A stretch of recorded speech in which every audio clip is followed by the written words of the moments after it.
Hello, friends. This is Paul talking about A Course in Miracles, and it's always good to talk more about forgiveness and how to forgive. So I'm going to talk about overlooking. To forgive is to overlook. Your brother's reality is beyond his body. A forgiven world cannot last. What does it mean to overlook? It literally means looking past something, looking through it, and kind of not even noticing it, not even really acknowledging that it's there, it not having any reality, any sense of seriousness or heaviness or solidity, and literally looking past it and just kind of almost ignoring it. In the acknowledgement that it's not even really there. And forgiveness is overlooking. So whatever you overlook becomes transparent, says Jesus. Whatever you overlook kind of becomes invisible to you, disappears to your sight, and you look beyond it and you see something else. And so as you're being forgiving, and forgiveness is the same thing as true perception, your true perception should be a perception of reality. It should not be aimed at the physical world in the sense of, I'm going to keep on focusing on and looking at and stopping at the physical world. I'm going to overlook it and look beyond it and see something else, see another world. There is another world beyond this world. It's called heaven. It is God's reality. It is the kingdom of God. And you're supposed to be learning how to see it, how to basically stop seeing a dream of death, overlook the dream, and become able to see again, to see past physical obstacles so that you can see reality and you can perceive the Son of God, you can see God. God is in everything you see because you're not seeing the stuff in the world as much. You're starting to get a glimpse beyond that stuff and realize that God is actually right there and you can see him. So it's not to be confused with thinking, if I forgive somebody, I'm going to become friends with them and stay in the same dream with them, and we're going to have a physical relationship and both of us are going to stay here. And then you think, well, if I forgive the world, that would then mean I'm going to just keep the world and be nice to it, and in my forgiving of it I'm going to like it a lot. But your forgiveness is not supposed to be like focused at the world, like you're looking at this thing and being more loving to it. Yes, you can do that, and that's what the forgiven world is. It's the part of your mind that can just about still see the physical world but doesn't believe in it, isn't deceived by it, and knows that it's not real. It can look lovely, but your vision is supposed to be opening up your sight so that you can see past these obstacles, see past the world to the world that you tried to stop seeing, which is heaven. You tried to block your awareness of reality, and having vision gives you back that awareness that you can now see what is real instead of seeing this world. So as you forgive, to forgive the world, to overlook the world, does mean I'm looking past it, and all of my attention is being put on the kingdom of God, being vigilant only for the kingdom of God. I'm only going to look at God. I'm only going to see God in his creation with my true perception, and I don't even need to even really think about seeing this world or remembering it, because it doesn't exist. A forgiven world cannot last. So you're not really forgiving reality, in the sense that you're not like, oh, I've got a bad attitude about reality, and so I need to be nicer to it. You kind of do have a rejecting, resisting, attacking attitude towards God's kingdom, but that attitude has formed into the physical world, and the physical world is that attitude. So when you don't have that attitude, you're no longer making the world, and now all your attention is back on the kingdom. So it's not that you're forgiving this world as though you've had a bad attitude about this physical world and you just now need to befriend it again. This world isn't even here. This world is the bad attitude. And you're supposed to let go of that and stop having it and stop making it and look past it to the reality that this world is a block against, and to overlook this world and look at God's creation instead of looking at the world. And this is a point of contention with quite a few people.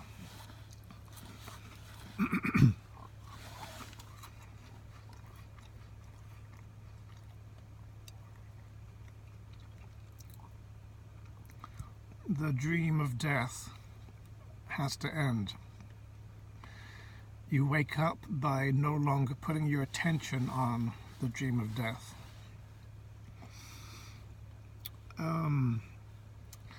So how do you overlook illusions about a brother?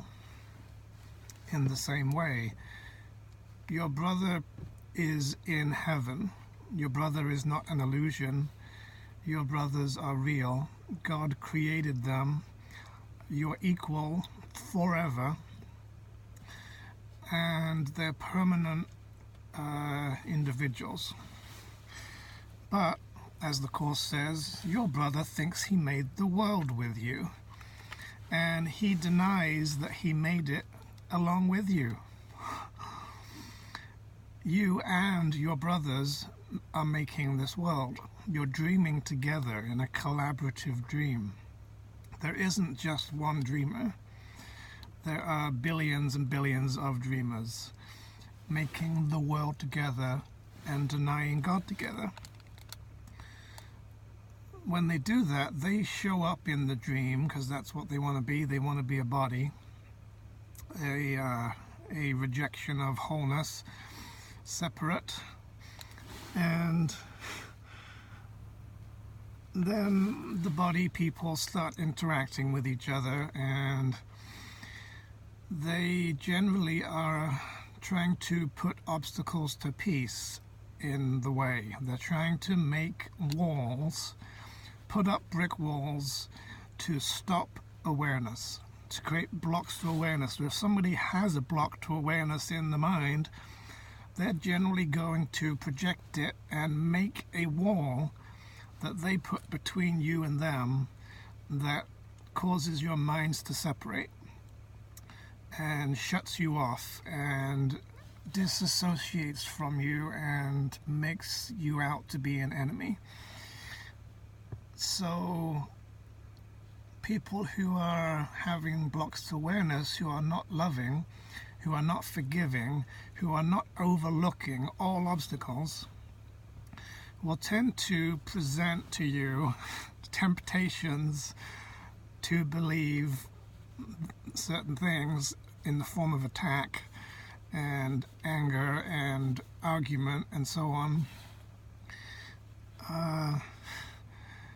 And it kind of depends what frame of mind you're in as to how you'll deal with that.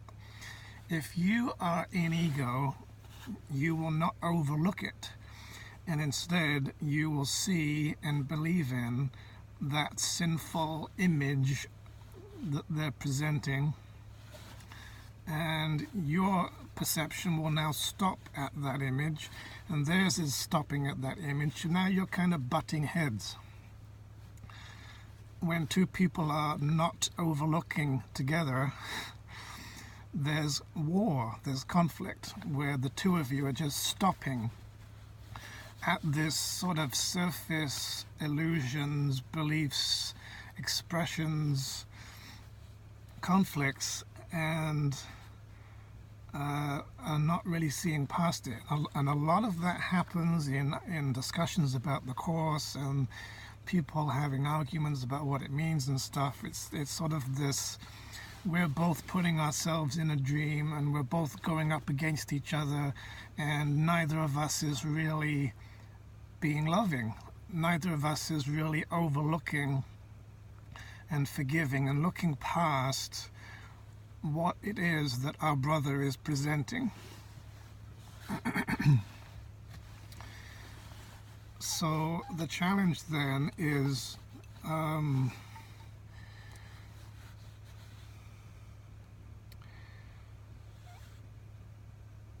learning to see and recognize and focus on the true nature of your brother. The real, innocent, holy, forgiven, loving,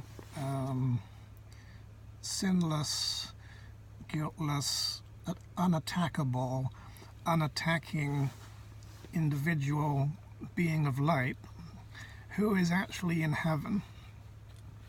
That is who your brother really is. And in order to acknowledge that about him, you also yourself have to acknowledge it about yourself. You can't really see it or believe it if you don't see it in yourself. And you'll see yourself in him because you are in him, because you do share minds, you're joined minds, oneness.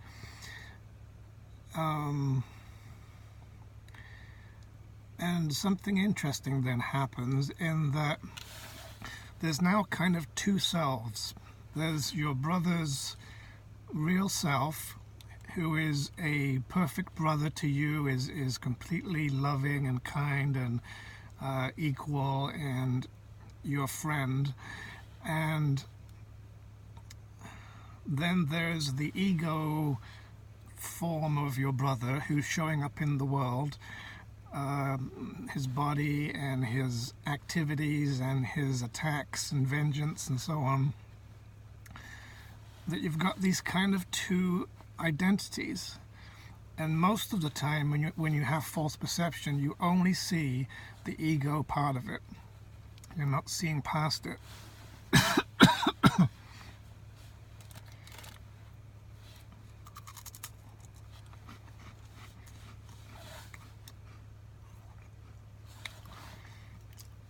It makes you blind. There's nothing so blinding as perception of form.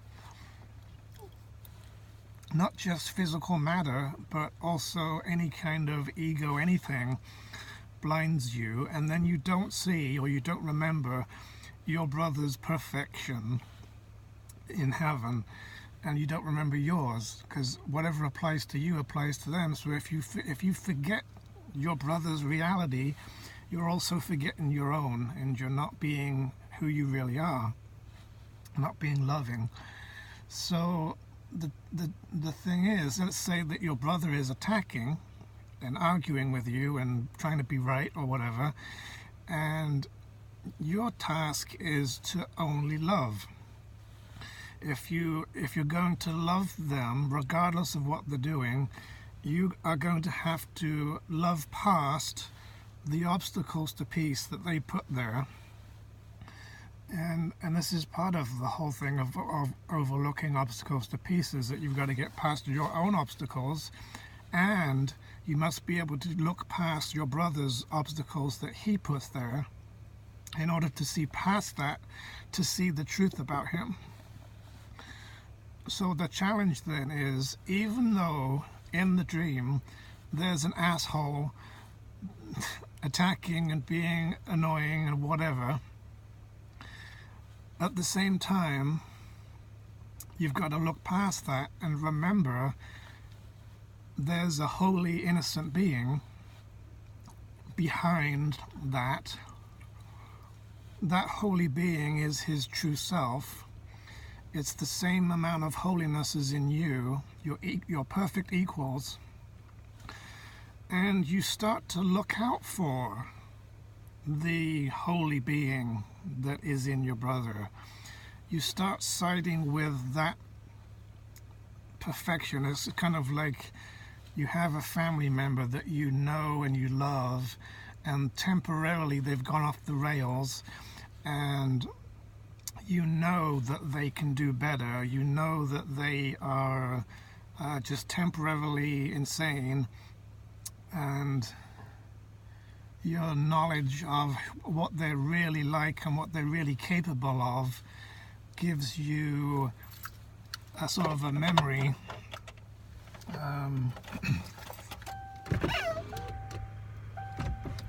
that helps you to not be deceived by how they are right now.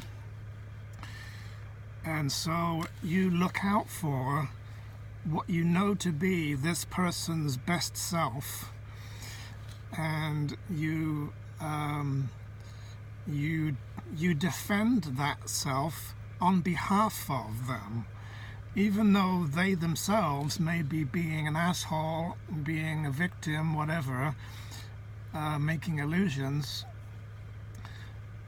You know better about them. You know that in truth they really are a beautiful, loving person, and so you focus on that, remembering their highest good for them. You remember the truth about them for them, even if they're not remembering it. And that changes the dynamics of how you relate. Because it now gives you a perspective where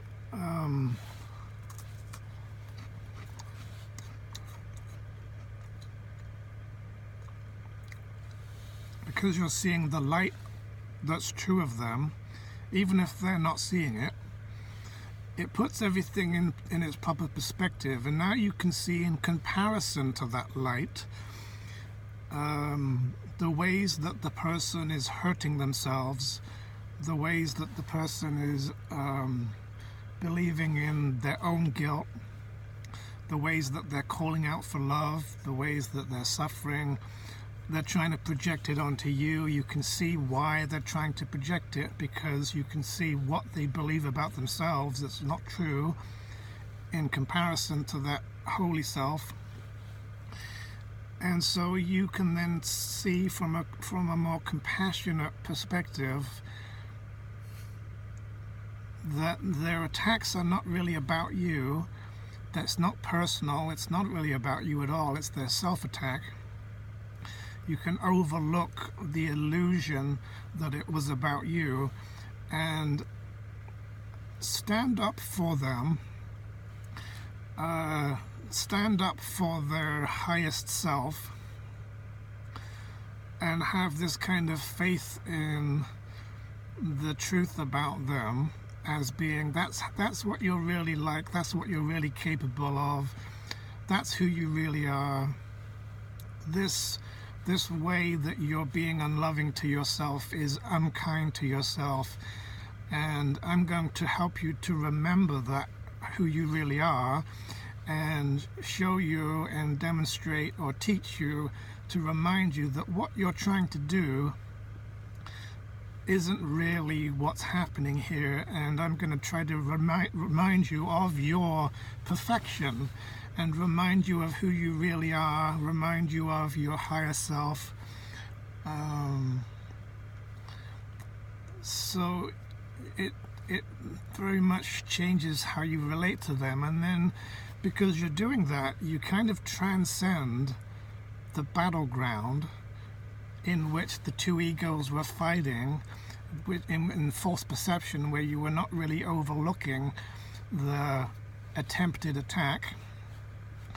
now that you look past it and you look deeper and you see this person hurting themselves and you remember their truth for them, and you're like an advocate for their true self, you're like, I know that you are my best friend. I know that right now you're not in a good place. I'm going to look out for the best in you. And then you can support that. You can offer insights, and you can see how the person is attacking themselves and not you. And so now that gives you a whole different set of tools and different perspective in which to sort of be more helpful. So now you can be truly helpful, because now you're like, okay, I'm going to look out for the highest good of everyone. I'm going to love everyone. If they're not loving themselves, I'm going to remind them why they should be loving themselves, and because they've obviously forgotten who they are, and they're temporarily insane and trying to project it onto me, but I'm not taking any of that seriously. So I'm just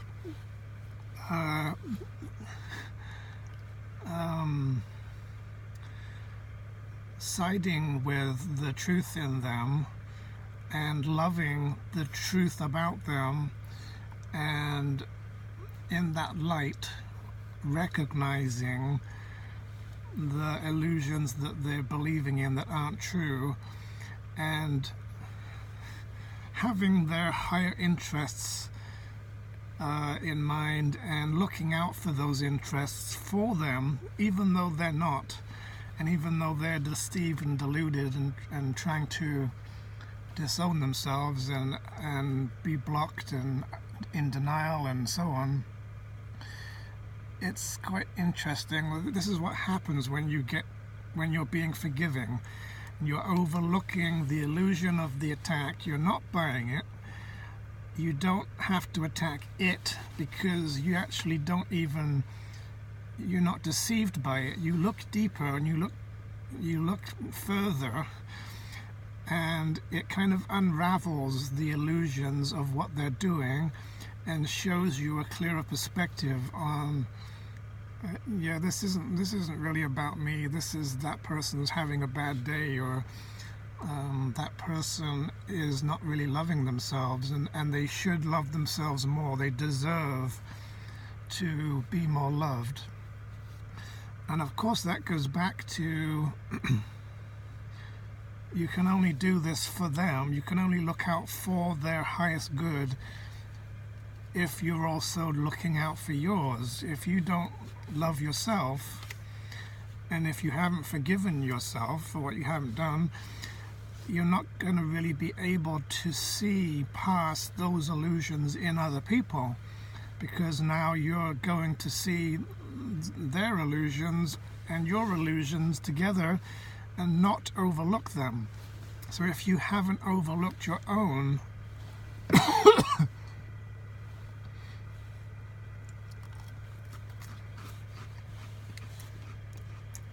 you're going to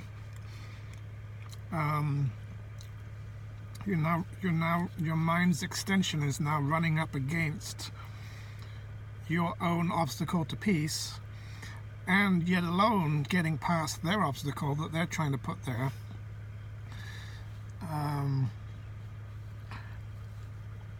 So if you keep clashing with people, it's because there's something in you that is not forgiven, that you haven't overlooked in yourself, somewhere in you that you haven't allowed yourself to be lovable, and so you don't love enough.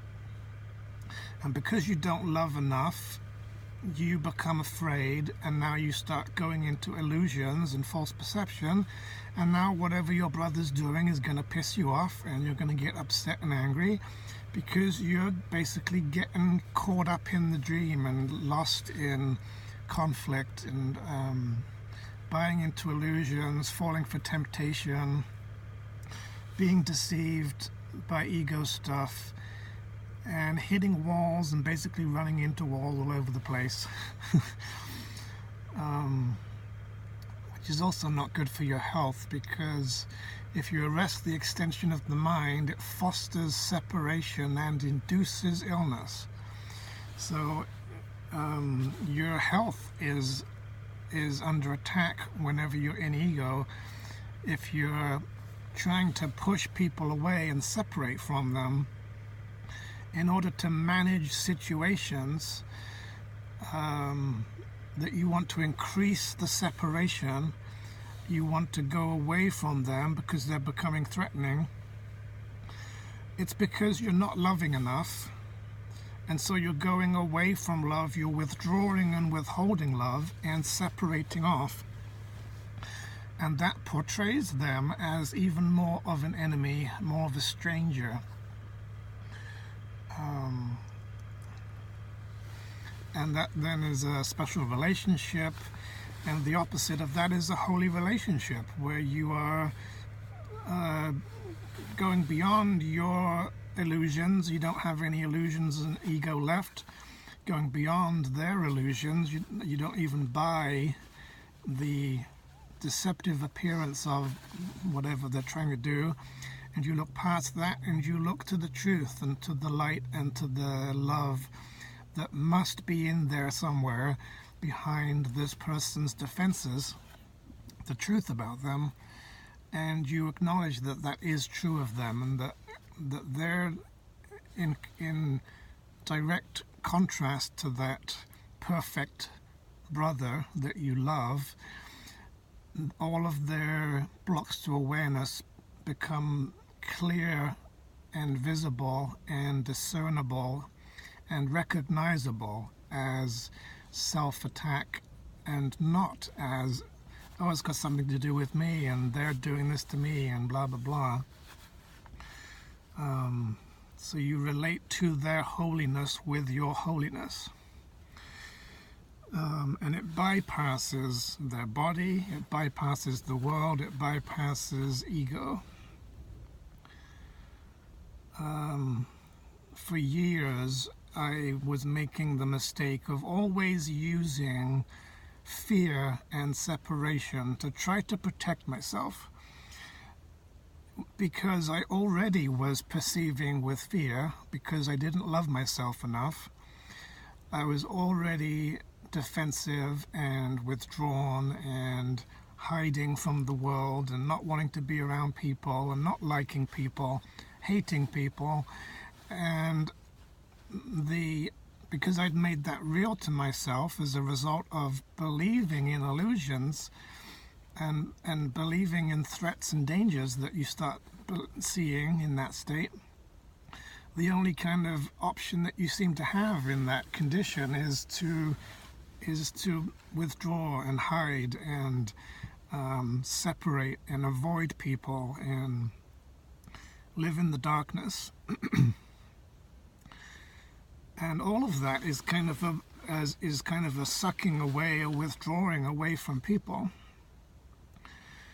It becomes very interesting when you go the other way and you decide that you don't want to be afraid anymore, and you get done with those games that you play and you choose a better way, and the better way goes in the other direction. It goes out, and it's the extension of love, and then you start to love,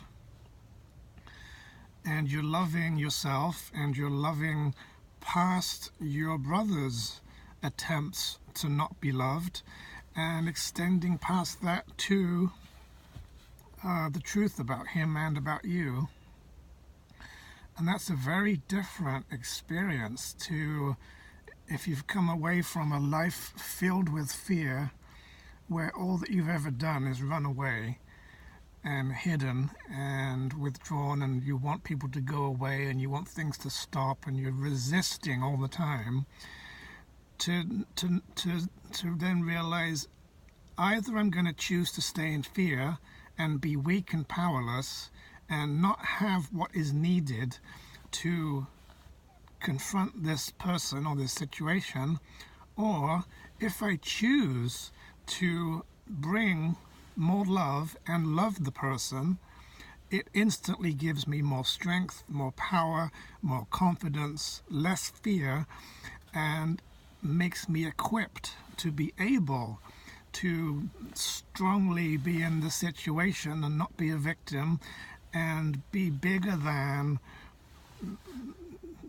the situation, so that you can move past it and not be deceived and not be threatened, and then become helpful to that person, and to be truly helpful, to fulfill your function as the light of the world, to fulfill your function of forgiveness. There's so much temptation to want to make things go wrong so that you don't have to do them.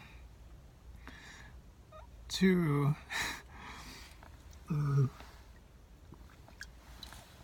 have things become threatening so that you'll have an excuse to be able to avoid it.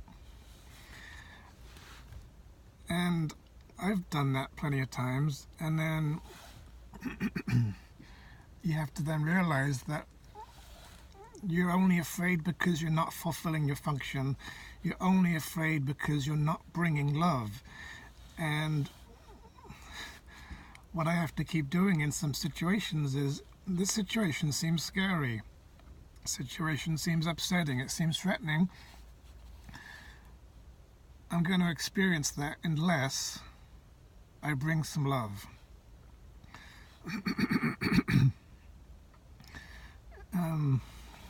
I've got to bring the light into the situation and illuminate it and shine away the fear and be a beacon of light in the world, and that gives you the strength and the courage, and you don't even have to, you're not even trying to muster enough strength, because the love is strength. Innocence is strength.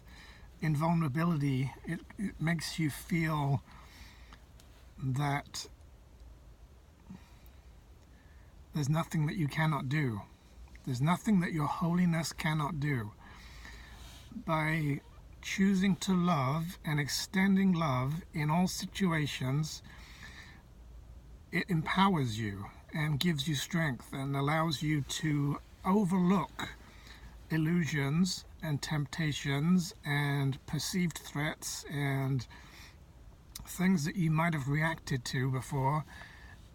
Makes you happy and gives you peace of mind. It is natural to be loving. It is how your mind is supposed to function, is to love and extend love and join with the true nature of your brother. And as you do it, you feel more natural. You feel, this is saner. I'm being more sane by expressing love. You just feel this is the natural way that you're supposed to flow, and it's effortless. And the other way is a constant struggle, going into fear and not overlooking illusions, and just being trapped in a world like a prison where you cannot escape and you're constantly trying to escape. You don't need to escape when there's love everywhere.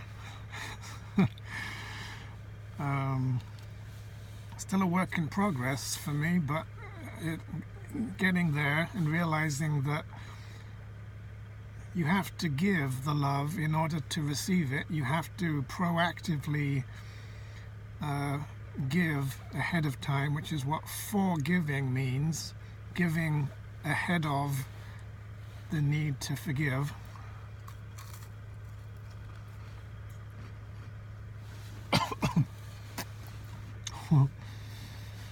I forgive that. So overlooking is the whole thing about having vision, is seeing through illusions, seeing past illusions, the illusions that you have, the illusions that your brother puts there, and the illusion of this world. This world is an illusion. God did not create it. Seeing past and through all of this and not stopping your vision at any surfaces. If your vision stops at a surface and you see an object, it's because your sight has been blocked. This car is blocking my vision. And that isn't seeing. Real seeing does not get blocked by illusory objects. It goes through them and past them and looks at God, and is not obscured by space and time and physical matter. That is true perception. You're seeing outside of the dream, as if there's no dream there at all. That is Christ vision. That is overlooking all of the illusions and not buying any of it, and realizing that only the truth is true and only seeing the truth, not believing or seeing illusory things. Forgiveness does not look upon bodies. Forgiveness overlooks bodies and sees past bodies and is not deceived by bodies, and looks to the real holy self that is hidden in the body or behind the body. Because your brother's reality is beyond his body, his soul. You can see his soul. That's what it means, seeing the Christ in your brother as well. That's the same thing. It's seeing, looking out of the dream and seeing reality and seeing Christ in heaven, seeing your brother as Christ, seeing yourself as Christ, and not being trapped in and having to run away from an illusory, threatening world.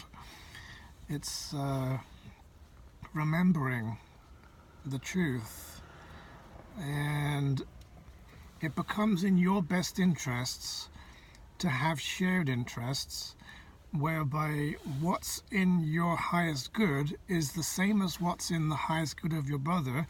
So you're willing to support everyone. Everyone becomes your brother. You are your brother's keeper. Everybody is meant to be looking out for and loving and supporting everyone. Everyone, without exception. And if you're going from a state of being in fear and living in isolation and being depressed and unhappy and in the dark, having no friends, and everybody seems to be your enemy and you can't stand people, and then going to, I'm going to love the whole fucking universe. Let's just love everybody. I'm not going to have enemies anymore.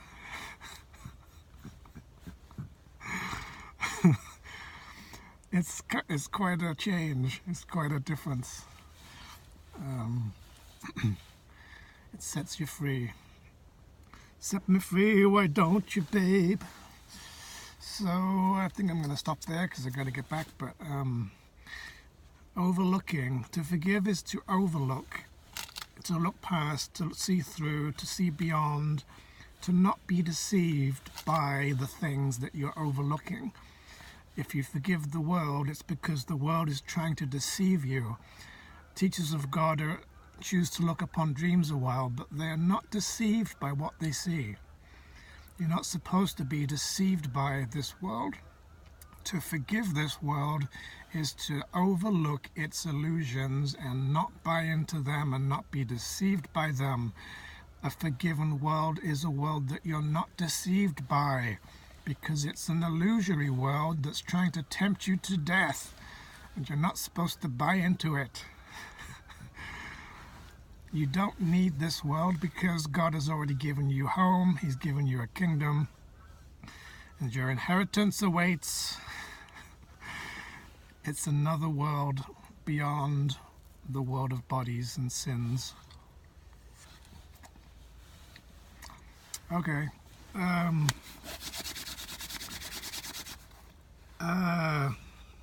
Yeah, so talk to you next time. Practice loving somebody that you hate. Love your enemies.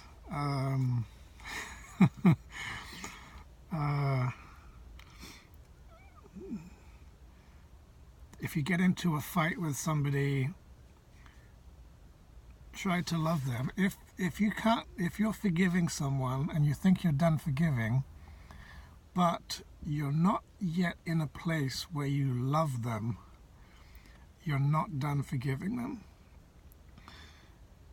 The forgiveness is not real unless it brings a healing to you and your brother.